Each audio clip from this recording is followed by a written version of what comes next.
If you want to improve battery life on Xiaomi 17, what you can do is, first of all, we can open settings. Now over here in settings, we're going to proceed to battery. And the first thing that I want to mention is, of course, the battery mode, where we can set it to the battery saver or ultra battery saver. Of course, it is not really recommended to use these options all the time, but only in situations, or mainly in situations where you cannot really charge your phone at a given moment, and you are about to, lose the whole battery, and your phone is soon to shut down because of it. So you can extend the duration of the battery temporarily, of course, by switching to the battery saver or even the ultra battery saver. Now, if you choose the battery saver, we can also go to battery saver settings in order to find out what is being done with the phone in order to extend the battery life. And these tips are also quite good to take into consideration when we are talking about improving the battery life. Like, for example, we can turn off the always on display feature, and we can don't wake screen for notifications, and so on and so forth. So be sure to check that out. Now, besides that, we have the battery checkup option, which is generally speaking a great tool to quickly improve the battery life, simply because it contains many different suggestions that definitely allow you to get even more out of your battery.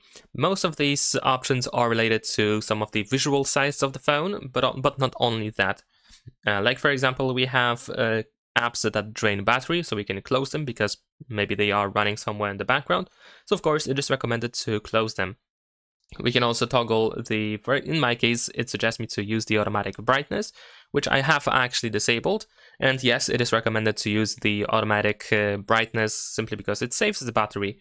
But we have some additional suggestions, like, for example, we can activate the dark mode, we can restrict 5G connectivity, we can lock device after 15 seconds of inactivity, and we can also disable location services. And in your case, you might find different options in here, different suggestions, which you can of course use.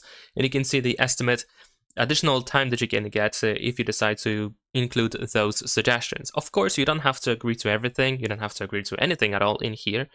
And even with those high power consumption things, you can also uncheck them in case you don't agree to use something.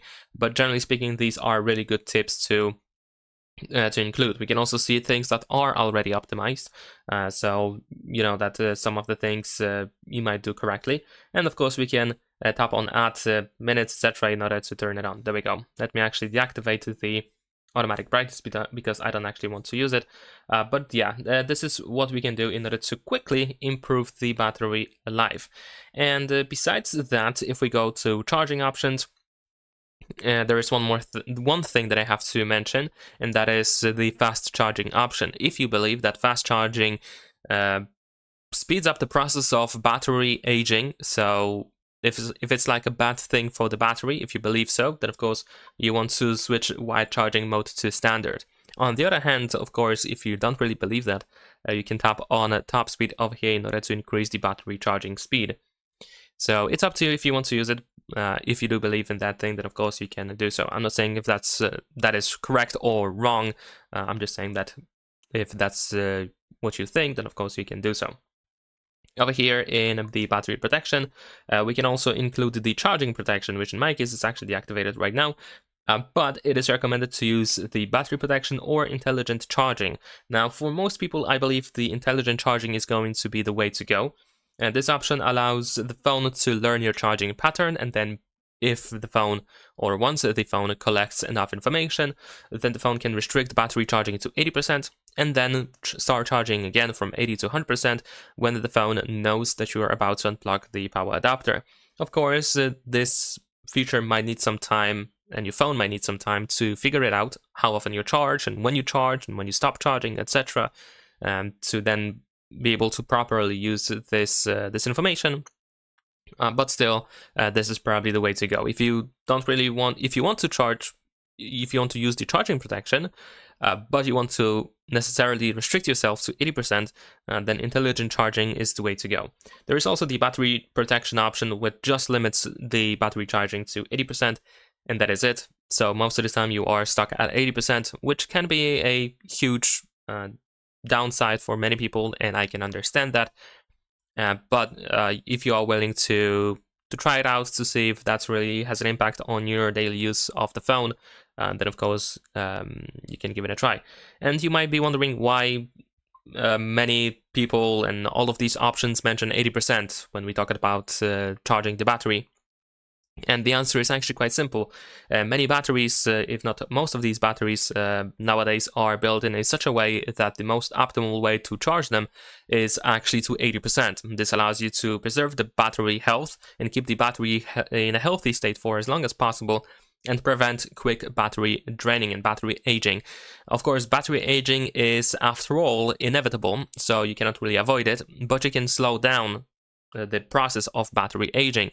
And of course, once your battery starts aging, you will drop the capacity of the battery, and of course you will have less and less battery for daily use, and you will definitely notice it at some point. Maybe not quickly, not in even a year or so probably, but after like a couple of years, of course, you will start noticing these things. And you can check the battery health over here, which is of course the indicator of the battery capacity.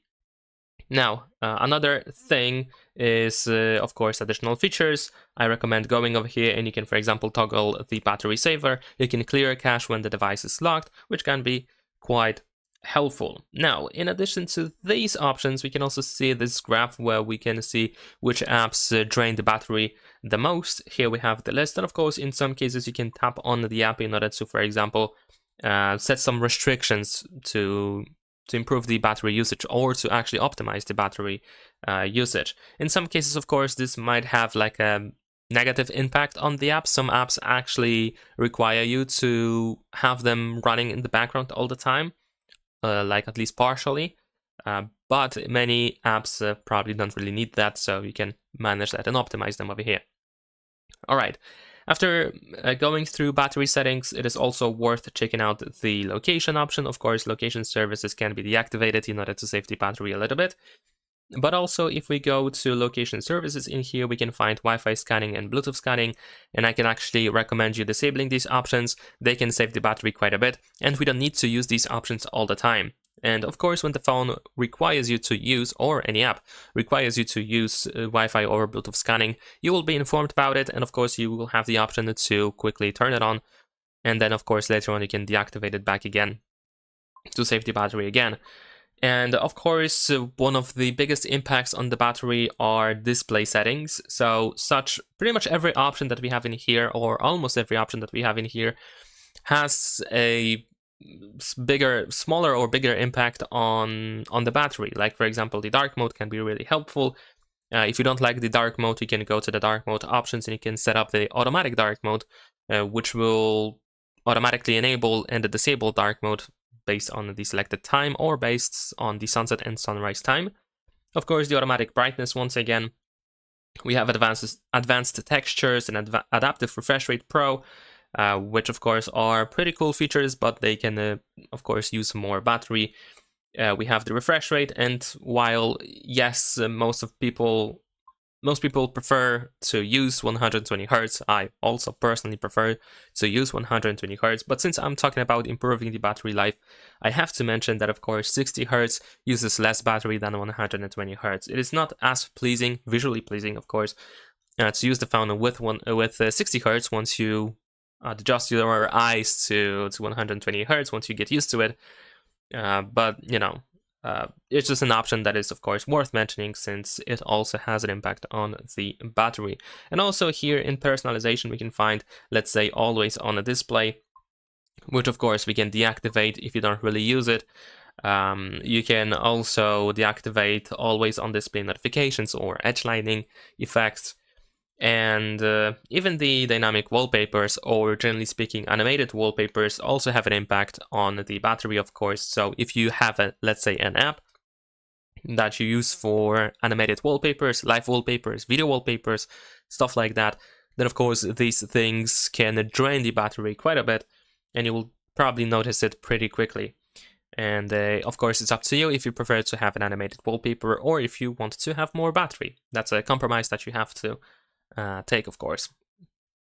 And I also have to mention a couple of obvious things as well, such as the usage of Wi-Fi, mobile data, Bluetooth, the NFC location, and so on and so forth.